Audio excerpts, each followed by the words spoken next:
Assalamualaikum warahmatullahi wabarakatuh. Perkenalkan, nama saya Duki Citra Winanti dengan NIM 2030203092. Baiklah, ini adalah jawaban dari ujian akhir semester mata kuliah Ilmu Al-Quran. Jawaban nomor 1 yaitu muhkam artinya ayat-ayat yang maknanya jelas tidak tersembunyi, sedangkan mutasyabih adalah ayat yang maknanya tidak jelas. Hanya orang-orang yang kuat keilmuannya yang memahami dengan pemahaman yang benar.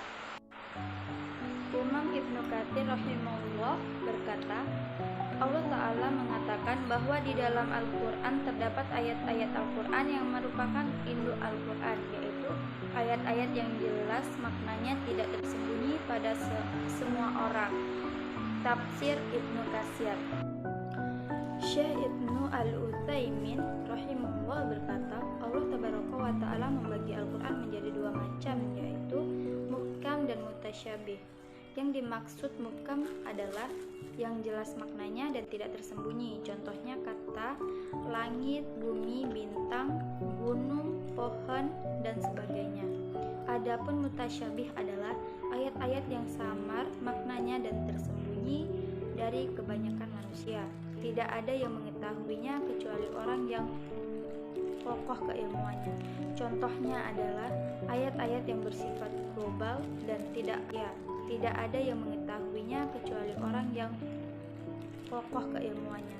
Contohnya adalah ayat-ayat yang bersifat global dan tidak ada perinciannya di dalam Al-Quran, seperti firman Allah yaitu wa aqimus shalah, yang artinya dirikan sholat. Mendirikan sholat tidak dijelaskan tata caranya karena ayat ini hanya menyebutkan kewajiban mandiri sholat saja, tapi bagaimana tata caranya ini diketahui dari dalil lain. Hikmah diturunkan Al-Quran dengan dua macam tadi adalah sebagian ujian. Orang yang ada di hatinya kecondongan kepada kesesatan akan mengikuti ayat-ayat mutasyabih sehingga ia berada di dalam kebenarannya. Ada orang yang kokoh ilmunya, mereka mengimani semuanya, baik yang mutasyabih maupun yang muhkam. Mereka meyakini bahwa Al-Quran berasal dari sisi Allah dan tidak saling bertentangan, atau fatwa Nur Al-Darbi. Termasuk dalam ayat-ayat mutasyabih juga adalah ayat-ayat yang seolah dan bertentangan. Kewajiban kita adalah menafsirkan ayat mutasyabih dengan ayat yang muhkam, karena Al-Quran dan hadis saling menafsirkan satu sama lain. Menurut bahasa, fawatih adalah jamak dari kata fatih atau fawatih yang berarti awalan atau pembuka. Sedangkan suwar adalah jamak dari kata surah yang berarti sekumpulan ayat-ayat Al-Quran yang diberi nama tertentu. Jadi fawatih as-suwar berarti beberapa pembuka dari surah-surah Al-Quran atau beberapa macam awalan dari surah-surah Al-Quran, sebab seluruh surah Al-Quran yang berjumlah 114 buah itu dibuka dengan 10 pembukaan dan tidak ada satupun salah surah pun yang keluar dari 10 pembukaan itu, dan tiap-tiap macam pembukaan itu mempunyai rahasia atau hikmah sendiri-sendiri. Di antara pembukaan itu ada yang terbentuk al-muqatta'ah, kata maupun kalimat. Istilah fawati aswar sering dijumbuhkan orang dengan al-huruful muqatta'ah. Di antaranya adalah Dr. Subahi As-Shalih dalam kitabnya Mabahith fi Ulumil Quran. Contohnya yaitu Bismillahirrahmanirrahim, Tabarakalladzi biyadihi mulku wa huwa ala kulli syai'in qadir, yang artinya Maha suci Allah yang di tangannya lah segala kerajaan dan dia maha kuasa atas segala sesuatu. Quran Surah Al-Mulk ayat 1. 2. Cara membaca qiraat yang berbeda dari surah Al-Fatihah. Pertama yaitu qiraat khalafan hamzah. Bismillahirrahmanirrahim, Ar-Rahmanirrahim. Yang kedua, qiraat asyara syukroh dari Imam Qalub. Bismillahirrahmanirrahim, Maliki yaumiddin. Nomor 3, kata mujizat diambil dari al-jazai yang mengandung arti ketidakmampuan atau yang melemahkan musuh apabila ditantang, pelakunya atau yang melemahkan.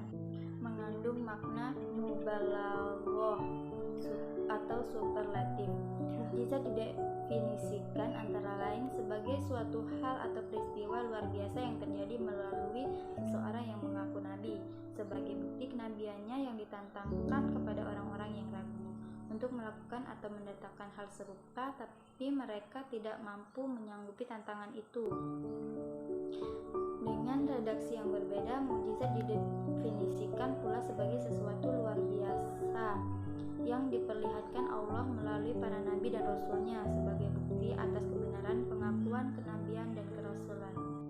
Pembahasan mukjizat dari aspek ilmiah dari ayat-ayat kauniyah yang menyebutkan tentang fenomena alam dalam Al-Quran sangat berkaitan dengan gejala-gejala alam dan keterangan hadis Nabi terhadap ilmu ini, sehingga termasuk ke dalam bidang ilmu tafsir yang lebih dikenal dengan tafsir ilmi. Mengenai boleh atau tidaknya tafsir ini digunakan dalam penafsiran Al-Quran, berbeda pendapat, ada yang memperbolehkan dan ada yang tidak memperbolehkan. Terlepas dari hal itu, yang jelas bahwa Al-Quran telah mengisyaratkan atau menggambarkan kita tentang fakta-fakta ilmiah yang telah ditemukan dan dibuktikan dari eksperimen sains umat manusia. Nomor 4. 1. Tafsir. Kata tafsir diambil dari kata fasara yufasiru tafsira yang berarti keterangan atau uraian.